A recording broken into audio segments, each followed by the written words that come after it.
গ্রামীণ অর্থনীতির হাল ফেরাতে এবং পুরুষদের কর্মমুখী করতে এক অভিনব উদ্যোগ গ্রহণ করল পশ্চিম বর্ধমান জেলা প্রাণী সম্পদ উন্নয়ন বিভাগ। পশ্চিমবঙ্গ সরকারের প্রাণী সম্পদ উন্নয়ন বিভাগ ও পঞ্চায়েত সমিতির উদ্যোগ সোমবার সালানপুর ব্লকের 320 জন পুরুষের হাতে পোলট্রি মুরগি ছানা বিতরণ করা হয়।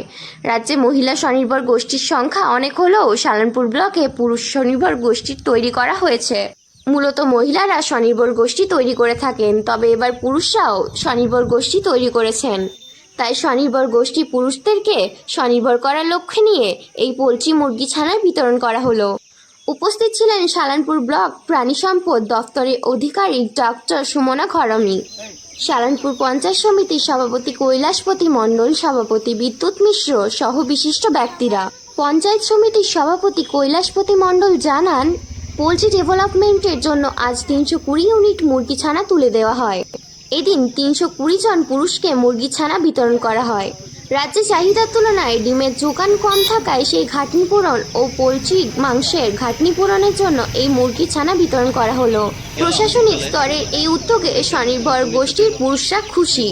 তারা জানান, আমরা রাজ্য সরকারকে ধন্যবাদ জানাই এই রকম উদ্যোগ গ্রহণ করে আমাদের স্বনির্ভর করে তোলার জন্য।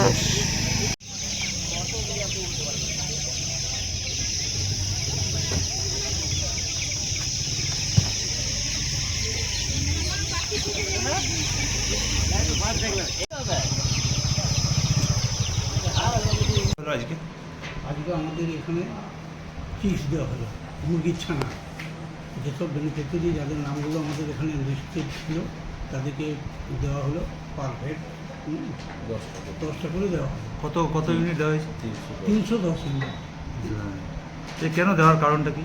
যেমন নিজেরা যদি ওই কিছু করে স্বনির্ভর হয় আর কি, এগুলোকে নিয়ে আর কি পালন টালন করে যদি কিছুটা যতটা পারা যায় স্বনির্ভর করার জন্য আমরা এইভাবে চিপস বলুন, হাঁস বলুন, এই যে মুরগি হাঁস বলুন, যে জিনিসগুলো পাওয়া যায় অনেক সেগুলো আমরা